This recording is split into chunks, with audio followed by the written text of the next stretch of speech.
Assalamualaikum warahmatullahi wabarakatuh. Perkenalkan saya Lisa Tiara, NIM 19 kelas BKP 5B. Selamat menonton video saya.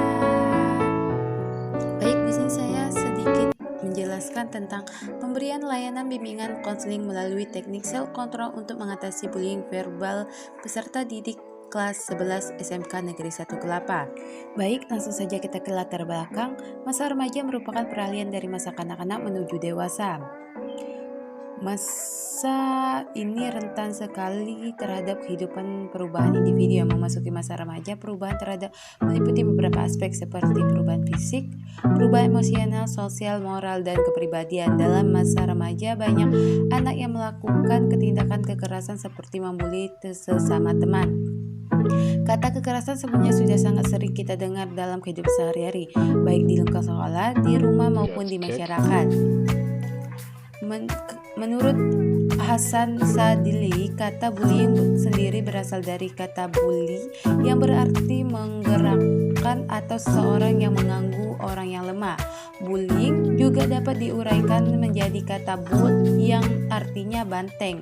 Bila diartikan secara kasar, maka bullying bisa berarti banteng yang menyeruduk ke sana kemari. Jadi, setelah dipaparkan di atas, maka layanan konseling kelompok menggunakan teknik self control dapat mengatasi perilaku bullying. Teknik self control dirasakan cocok untuk menangani perilaku bullying karena anak dengan perilaku seperti ini memiliki gangguan dalam mengendalikan diri. Anak seperti ini mengalami kegelisahan emosional, salah memilih segala untuk berinteraksi dengan orang lain, dan tidak mampu mengendalikan dorongan keras yang muncul. Selanjutnya, rumusan masalah. Berdasarkan latar belakang masalah yang diidentifikasikan masalah yang ada, maka rumusan masalahnya ialah sebagai berikut. Apakah pemberian layanan bimbingan konseling kelompok melalui teknik self control efektif untuk mengatasi perilaku bullying verbal terhadap peserta didik kelas 11 SMK Negeri 1 Kelapa? Adapun tujuan penelitian utama yang ingin peneliti capai dari penelitian ini adalah mengetahui apakah pemberian layanan informasi menggunakan teknik self control efektif untuk mereduksi perilaku bullying verbal di sekolah. Selanjutnya, kegunaan penelitian. Bagi teoristik, hasil penelitian ini diharapkan dapat memanfaatkan untuk memperkaya ilmu pendidikan dan wawasan penelitian bidang bimbingan dan konseling. Adapun kegunaan praktis bagi sekolah, bagi guru bimbingan konseling, bagi peserta dan bagi peneliti. Baik, selanjutnya telah pustaka. Banyak orang yang melakukan penelitian mengenai perilaku bullying dan berbagai macam metode dan teknik penelitian dilakukan untuk mengurangi perilaku bullying pada siswa sekolah yang lain. Bisa kita lihat di video ini. Baik, selanjutnya yaitu kerangka teori. Pertama ada layanan bimbingan konseling kelompok. Bimbingan kelompok merupakan sarana untuk menunjang perkembangan optimal masing-masing siswa dan diharapkan dapat mengambil manfaat dari pengalaman pendidikan bagi dirinya sendiri. Tujuan secara khusus ialah untuk mendorong pengembangan perasaan, pikiran, dan persepsi wawasan dan sikap yang menunjang perwujudan tingkah laku yang lebih efektif, yaitu meningkatkan kemampuan berkomunikasi baik verbal maupun non-verbal.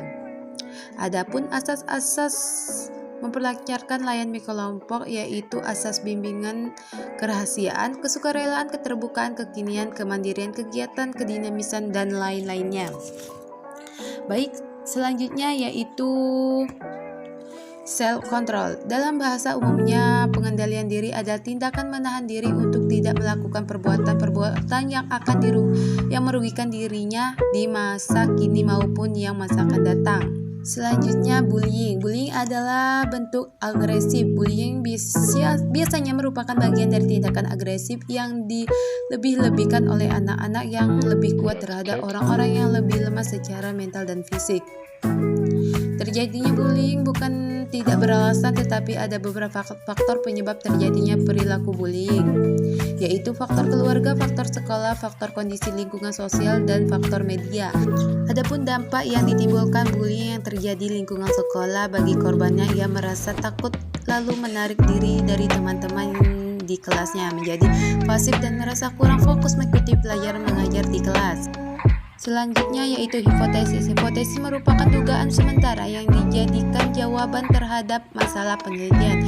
Hipotesis juga bisa diartikan sebagai prediksi penelitian terhadap temuan penelitian tentang hubungan antar variabel dan topik penelitian yang masih perlu dibuktikan kebenaran secara empiris. Artinya, hipotesis merupakan kesimpulan yang belum sempurna sehingga membutuhkan penelitian untuk menyempurnakannya. Selanjutnya yaitu metode penelitian. Pertama, jenis penelitian. Jenis penelitian ini merupakan penelitian quasi-eksperimen-design, yaitu untuk mengetahui apakah pemberian lain dengan kelompok dengan teknik sel kontrol untuk mengatasi bullying verbal peserta didik SMK Negeri 1 Kelapa. Subjek penelitian. Subjek penelitian ini adalah seluruh siswa kelas 11 di SMK Negeri 1 Kelapa yang berjumlah 184. Sedangkan anggota penelitian eksperimen akan diambil berdasarkan hasil pretest. Objek dari penelitian ini adalah efektivitas teknik sel kontrol dalam membimbing kondisi kelompok untuk mengatasi perilaku bullying verbal siswa. Selanjutnya, lokasi penelitian. Penelitian ini berlokasi di SMK Negeri 1 Kelapa, Desa Dendang, Kecamatan Kelapa, Kabupaten Bangka Barat, Kepulauan Bangka Belitung. Sumber data adalah subjek dari mana data yang diperoleh. Subjek data dari penelitian ini akan diambil dari subjek data primer dan sekunder. Jenis data penelitian ini yaitu data penelitian kuantitatif. Teknik pengumpulan data penelitian ini adalah sebagai berikut, yaitu observasi, angket atau kuesioner, dan dokumentasi. Teknik analisis data. Analisis data adalah proses pencarian dan menyusun secara sistematis dalam diperoleh dari hasil observasi, angket, dan dokumentasi dengan cara mengorganisasikan data ke kategori, menjabarkan ke dalam unit, melakukan sintesa, menyusun pola, memilih mana yang penting dan yang akan dipelajari dan membuat kesimpulan sehingga mudah dipahami oleh diri sendiri maupun orang lain. Adapun yang terakhir yaitu sistematika penulisan. Bagian depan dan awal ada cover, judul, bagian isi, dan bagian isi ada latar belakang, rumusan masalah, tujuan penelitian, kegunaan penelitian, telah pustaka, kerangka teori, hipotesis penelitian, metode penelitian, dan sistematis penulisan, dan daftar pustaka.